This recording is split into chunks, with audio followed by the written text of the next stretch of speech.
Who can tell me what an earthquake is?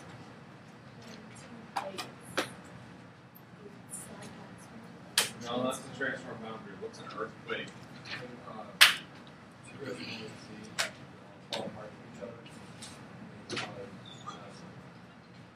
Pushes it down and depresses it. Well, as that ice melts, what is no longer there? Two plates are coming together, and there's a big rock there that breaks off. The rock is still there. Causes, downward force is not. I want to say seismic waves. Those rocks are, yes. And it pretty much Starts to come back up. shakes everything. In fact, everything. You guys are really close where those scales way off. You guys know I'm not a big fan of super environmental. Earthquakes are a very, very small geologic scale. Right now, today, we hear the Great Lakes about how much the Great Lakes are losing their water and how it's going to. Well, I understand you guys just associate earthquakes in place is what you should. Most earthquakes that occur along the boundaries. It's not one earthquake because it's not from. What happened at one point is the glaciers kept down. Now, some of the as the glacier started receding, this land starts to lift up. So what does that do to the water line down sole source towards the north? All an earthquake is it basically raises the water. Two plates colliding or sliding past one another, even water draining in. So imagine all this water draining in from Chicago, just pulling apart Michigan. It's going to fill up and have a higher lake shore. Basically in the northern region. And then as that ice continues to melt, we keep getting this lift up and up and up. Well, now we basically had no more ice sheets. And so what's happening on this end? It's starting to lift up. Well, what's happening through the water ladder? What is it? It does actually pull the earth. No. See, the plates move at a uniform rate. What it's literally doing as it's going up. This was your original water line here.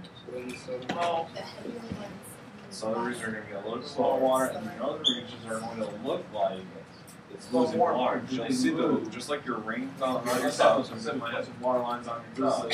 Specifically, water lines in bedrock all around the shores of Lake Michigan, Lake Huron, every single Erie, and Lake Superior. But as that northern region starts to rebound, because what happens, that ring starts growing up out of the water when it's moving because the water's just draining. See right here, it's getting caught with the isostatic rebound. There's a certain amount of friction that's occurring between rocks. About Great Lakes ecology, all the earthquake is concerned about the water levels because one of the fastest regions of using water together or pull apart is in the Traverse City area. What happens is some of that's almost very similar to our plate tectonics. Like, of course it is. Where else is it going to? What you have is a very small, localized concept happening. If we're really losing water, again, like I said, it's related to plates, but it's not caused by plates. Everywhere. So what you have the same amount every single year. You should have one location that you have somehow is losing its water at a much faster pace than somewhere else under asphalt. And then you have these two pieces of the loss that we're seeing is due to this isostatic rebound. Occasionally, it's only to get stuck. Grind. So you just got too much friction and it doesn't slip as easily as it should. Because otherwise you will be. So I'm going to kind of model that right here. So what happens is eventually there's enough force because this is still being pushed and pulled. So eventually you get this sudden release, and then that means you know that your history. Overcome the friction and also it's released. You gotta know that's the earthquake. So that's one of those things, like I said, you gotta know how they overcome the friction. I've said this before multiple times in this class. The rocks, that's what causes everything you need to know. Rocks will tell you more than any animal, any plant, any water system. Movements. The rocks will tell you so much. Now, when I say that, want to know what the environment was like 100 million years ago? Go to the rocks. When there's an earthquake in California, you don't necessarily feel it way over here. Okay, so to us, it would affect a wide geographic. All right, so we talk about forces, but when we really look at stresses, now we're talking about fault systems. Very, very small, localized level for geology. Sure, it's basically sometimes though that will branch out and affect wider areas. For the most part, earthquakes are really just small scale types of things. Okay. We look at, and a lot of times what happens with your earthquakes is that we do get these things called stress. Localized region. And these are not Now, massive. a good way to define the stress of a block is very, very small It's geologically. basically small amounts of deformation. And we have three types of faults. We have reverse, normal, and strike slope. Those are your three types of faults. Reverse, normal, and strike slope. And reverse and normal are really kind of And we difficult have to identify three types of stress. But the hardest part that you have is almost from your perspective. These three types of stress And that's why there's sometimes hard to related differentiate between the normal types of and faults reverse. that we get. And there's some small things that you can look at that, you know, I'll kind of show you guys that allows us to see that. Now, one of the things that we keep in mind with the faults is that each fault is So one of the first things I want to talk about is stress is that's compression. applied. What does it mean to compress? And that's what I really want you guys to take out of today's lesson is matching up the stress, Which is again, okay, with the force that it, So you can imagine just a the normal fault block that of it land creates. So the if first one here is a reverse direction. fault. I squeeze it. And reverse fault What happens to the material? is from a compression force. In which direction? So as those two blocks of land are being squeezed, It looks like you get this thing called a hanging pushed wall. up. So which this is is the expansion foot wall. vertically, but what happens horizontally? You get smaller. Okay, it gets shorter. So again, we'll go back to So our your blocks. volume of stays land. the same. As I push these together, what starts to happen? It's the same one. Okay. So this one drops, this one starts going up. You see why we call it the hanging wall? I have to look at that one. It's really just hanging off the edge.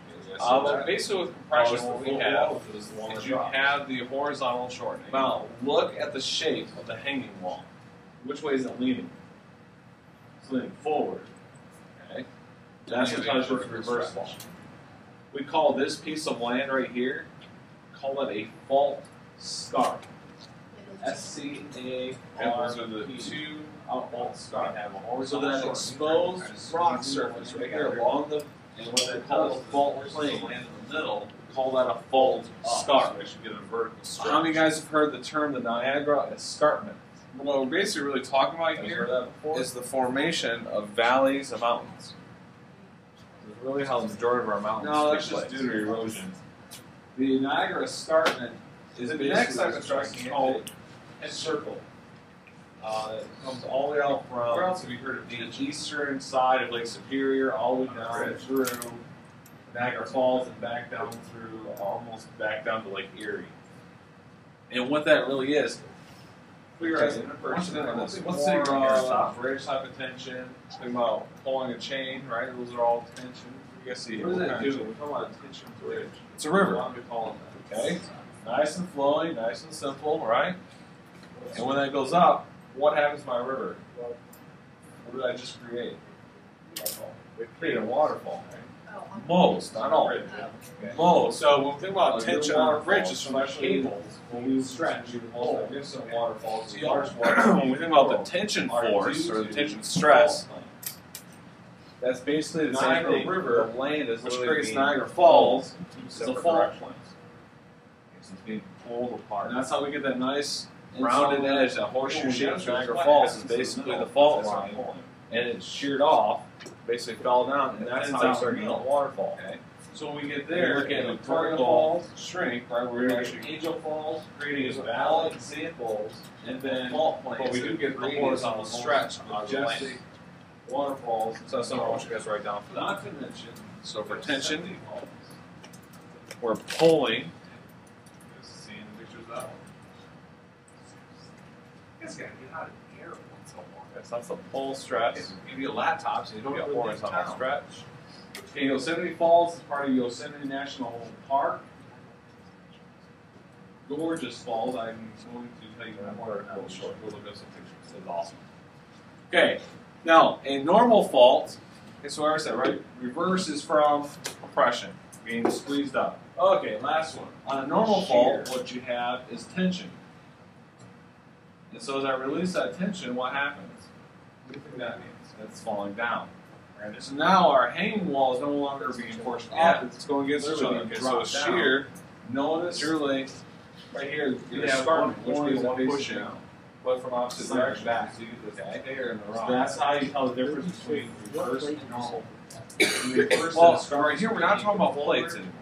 And normal, this is basically occurring on a small geographic region. So normals with tension. Plates are large geographic regions. You're talking about a plate boundary that can extend 5,000 to 6,000 miles. We'll see that here where that hanging wall is being dropped down. These are very small, localized. And then again, we get maybe over 100, maybe at most 1,000 miles. Okay, so the last type of fault is a strike slip. If you want to relate it to plate tectonics to get a better handle of it, kind of see what's going on in this one, we're literally just compression is sliding just like one another. So your strike slip fault is a shear stress. Lost that one. Of conversion plates. Okay, so that's compression, squeezing it from two different directions. Pull is just like a divergent plate boundary, and then shearing is like a transform boundary. I think it said something about California's doing the same thing. California, okay. So California is a transform boundary. stresses Where you had two plates that are sliding past one another. Within What I have the here, under fault line is solid rock. that is again a strike slip fault where you have the two pieces of blocks of land that are sliding. And I can bend It is the same.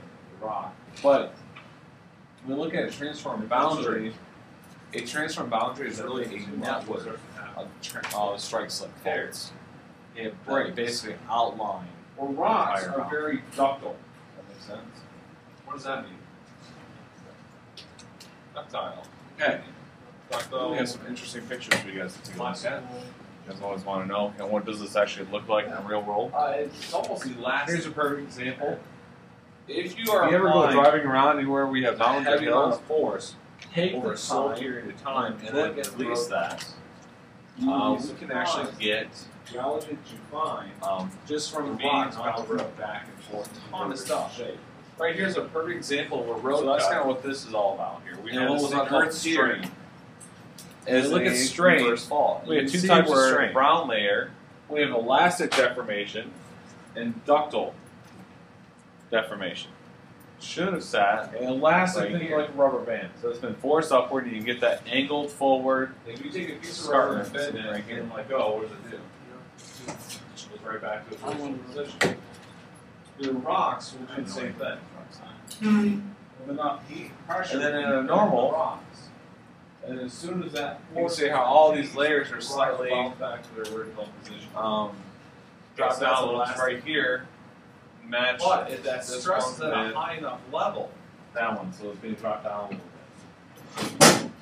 But again, it's all in the angle that you see here. no, it stays in the bed. Is the So rock rock angled broken. back rather than angled forward.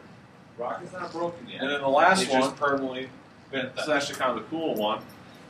It's when we Strike slip. eventually get to the point right here that the rock breaks. And strike slips are kind of cool. They're really aerial views are really the easy to concept I really want identify. you to take out of this And that's just basically you can see here that where this is rocks Orange Grove, can be Orange bent. Tree Grove. You can see And how sometimes they'll be nice bent to the point perfect where lines all of a the sudden just come right back to normal. bottom part's been Or they'll shifted get over. bent beyond Same thing. repairs, so they just simply stay in that position, shifted over. Is that kind of like what they do? So those are some common examples that you'll see, especially out of southern. If you want to think about another interesting thing, there's a thing called isostasy. Why is it just right there where the trees are? It shows that it's. Because that's the most obvious to look, but what it's really doing is extending. So isostasy. Not isostasy. all the way through. Well, because you can't see how the road though. Yep. And this is actually. Yeah, you're not going to see affects it all dirt on regions. dirt. You know, it's not really going to see that. So again, same thing here. With the So road. go back about It keeps going beyond there. 60,000 years. So if we kept planting Wet more environment. trees here, you could see the offset there. In fact, and we might watch this video at some point. Years But literally, ago, maybe 100,000 years ago. there is an image Frozen. after the Very good. 1906 San Francisco How much earthquake ice? where they had a picket fence Exactly. that outlined somebody's yard, Thing was, and really try to make unfortunately, a fence had moved back. Imagine walking 60. outside the building. Where they just broke this fence and just moved it back. This 5,200 foot tall So, sheet of ice. it's kind of cool. You know, a lot of times these things lay dormant and you That's don't a see lot any of ice. evidence of it at all. And then when it finally hits, Now, you start normally seeing looking these at all odds. these cubes there, It's like connecting the dots actually see where the whole fault line is, which is we how start they actually putting on can this gigantic define and that's fault gonna be line. extremely heavy. So what's it do to the Alright, rock? so that's it.